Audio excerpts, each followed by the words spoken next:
नमस्कार। अभी पिछले वीडियो में हम लोगों ने श्रृंगार रस और करुण रस के बारे में जाना। उसके कुछ परिभाषा और उदाहरण मैंने आपको बताए।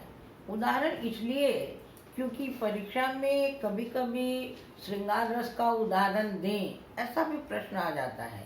तो एक उदाहरण कम से कम आपको तो याद करके रखना है कि इस तरह के प्रश्न आ जाए तो उसके उत्तर हम आसानी से लिख लें। इसलिए मैंने एक उदाहरण आपको उसमें डाला था। अभी हम लोग शेष जो बचे हुए हैं 9, उसमें से कुछ की चर्चा कर दें। यहाँ पर मैं शांत रस, जो तीसरे रस के रूप में आपको बताया था, शांत रस जिसका स्थायी भाव था वैराग्य। अब ये वैराग्य क्या है?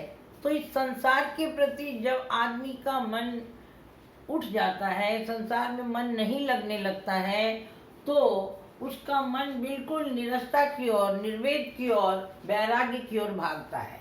ऐसी स्थिति में ही जब संसार के प्रति वैराग्य का भाव उत्पन्न हो जाता है तो वह जो रस कहलाता है वह है शांत रस। समझ रहे हैं? वैराग्य का भाव जब मन में उत्पन्न हो जाए और उससे जब जिस रस की निष्पत्ति हो वह है शांत रस। अब व्यक्ति में अहंकार नहीं है, कुछ नहीं है, वह सब कुछ दुनिया संसार दूसरों के लिए ही करना चाहता है। वैसे ही एक उदाहरण यहाँ मैंने दिया कि बड़ा हुआ तो क्या हुआ, जैसे पेड़ खजूर, पंछी को छाया नहीं, फल लागे अति दूर। भाई ताड़ का पेड़ बहुत बड़ा है तो क्या हुआ, उसमें बड़कपन नहीं है, क्योंकि वो किसी को सुख नहीं दे सकता। ठीक है, ये है शांत रस का उदाहरण। बड़ा हुआ तो क्या हुआ, जैसे पेड़ खजूर, पंछी को छाया नहीं, फल लागे अति दूर। आप लोगों ने पहले ये उदाहरण सुना भी होगा। ठीक है, तो तीसरे नंबर पे था शांत रस। पहला हम लोग श्रृंगार रस देखे, दूसरा करुण रस, तीसरा शांत रस, चौथा है रौद्र रस।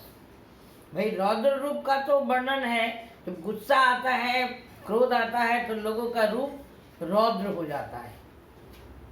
तो वैसी विपरीत परिस्थिति को देखकर व्यक्ति को गुस्सा आता है जो उसके मन के अनुकूल नहीं है।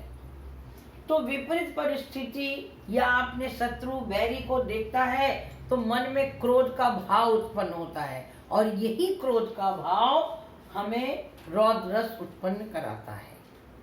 ठीक है, तो विपरीत परिस्थिति हो या अपने मन के अनुकूल जो काम नहीं हो रहा हो या हमारा कोई शत्रु सामने हो, तो मन में जो क्रोध का भाव होता है वही क्रोध का भाव हमें रौद्र रस की प्राप्ति कराता है।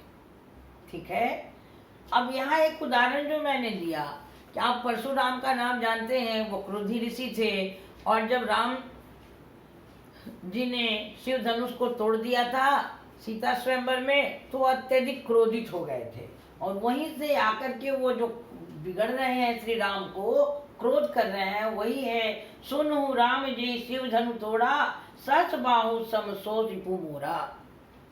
सुनो राम जी शिव धनु तोड़ा, जो शिव को धनुष को तोड़ा है, सहस बाहु सम सो रिपु मोरा, वह सहस बाहु की तरह मेरा शत्रु है।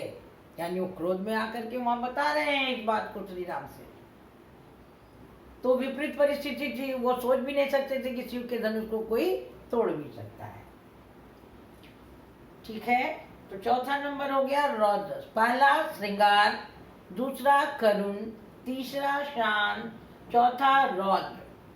ठीक है, रौद्र रस का स्थायी भाव आपको कौन बताया? क्रोध। शांत रस का स्थायी भाव क्या बताए थे? वैराग्य। अब आते हैं वीर रस की ओर। उत्साह वीर रस का स्थायी भाव है, और मन में जब उत्साह होता है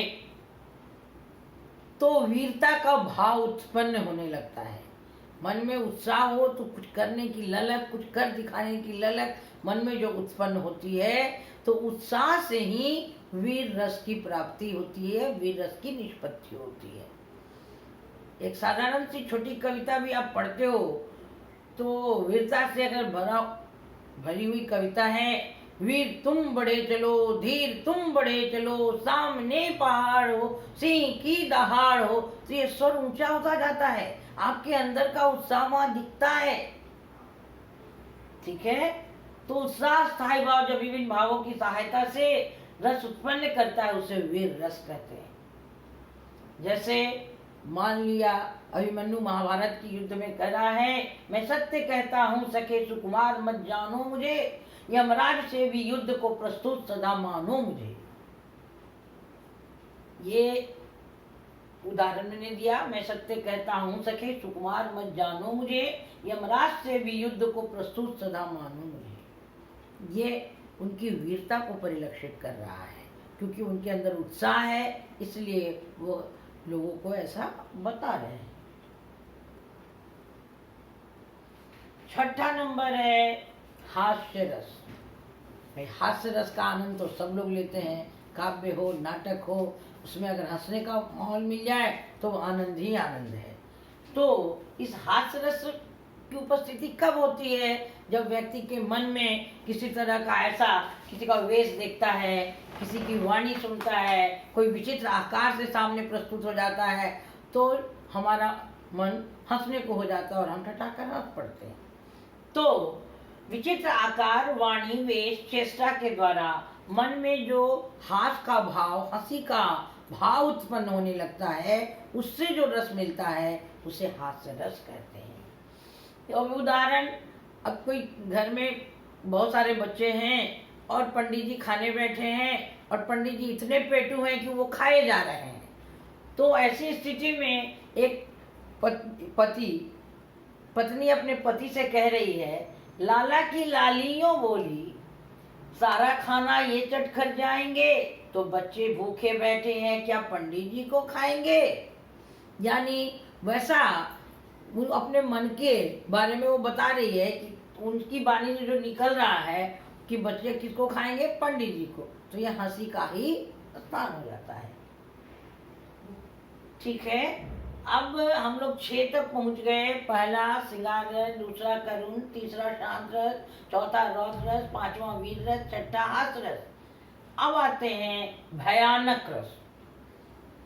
अब भयानक, किसी भी ऐसा डरावना दृश्य देखते हैं तो मन में कौन सा भाव उत्पन्न होता है? भय का। तो इसीलिए भयानक रस का स्थायी भाव है भय, और उस भय से परिपक्व होकर जो रस मिलता है उसे हम भयानक रस कहते हैं। अब एक उदाहरण है कि एक और अजगर लखी, एक और मिर्राए। कोई बटोही चल रहा है कोई रास्ते में, तो एक और सांप दिख गया अजगर, दूसरे तरफ बाघ, शेर, और बीच में बटोही फंस गया। तो बिकल बटोही क्या करे? परियों मूर्छा खाए। उस भय से वो डर के मारे मूर्छित हो रहा है। ठीक है। 8वां नंबर विभत्स। ऐसा दृश्य जिसमें घृणा का भाव उत्पन्न हो, जहाँ किसी व्यक्ति, वस्तु, दृश्य को देखकर मन में घृणा उत्पन्न हो जाए, वैसी स्थिति में विभत्स रस की प्राप्ति होती है। अब कोई मृत शरीर पड़ा हुआ है, हम उसको देख रहे हैं कि सामने में कुत्ते आ रहे हैं, उस कौवे आ रहे हैं, उस सब के जीव को खींच खींच कर ले जा रहे हैं और चुगला चुगला कर खा रहे हैं।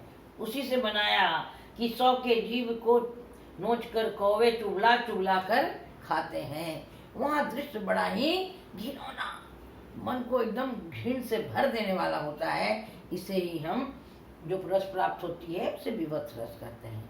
आज इतना ही, आगे जो बचे हुए हैं उसकी चर्चा अगली वीडियो में करूंगी। धन्यवाद। अगर आपको बात समझने में दिक्कत भी होगी, कुछ और आपकी अपेक्षा होगी, तो आप कमेंट बॉक्स में डालेंगे, और अगर आपको पसंद आया तो सब्सक्राइब करें, लाइक करें और शेयर करें। धन्यवाद।